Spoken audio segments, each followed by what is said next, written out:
Have you heard any more word about this 38-year-old juror who wants to be dismissed because her husband is ill? Has there been any more decision about that? No, but that perhaps may be what they're talking about. There have been reports that her husband may be going to the doctor today, but again, you have to remember that she spoke with the judge Friday and told him, "Okay, you want me to kneel down again? Okay, wait."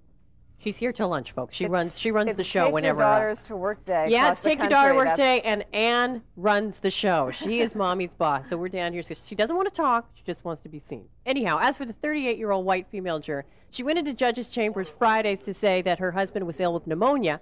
Now, over the weekend, one would assume that if it were really gravely ill or some serious hospitalization, she would be gone. But all this week, she's been in court smiling. Yesterday, she cracked some jokes. She wrote a note and passed it along to some of the other jurors during a sidebar, which had the other women laughing.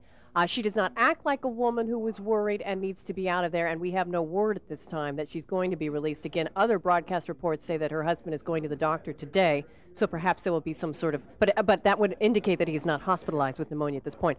I just got a motion that was released yesterday, by the way, about the prosecution. The prosecution has filed a response to the defense motion to have this whole hearing about how certain jurors are targeted and dismissed, and the defense also wants non-sheriff's deputies, non-law enforcement to protect the jurors during sequestration. And here the prosecution, just looking at it, says that request is patently ludicrous. The sheriffs are responsible for the physical safety and well-being of this jury 24 hours a day, 7 days a week. They are well trained to do so. Unarmed, untrained civilian employees are powerless to protect the jury's safety.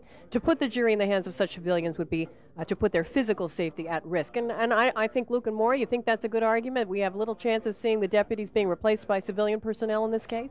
I don't think so. That ground has been around for a long time. This is not the first case where that issue has been raised.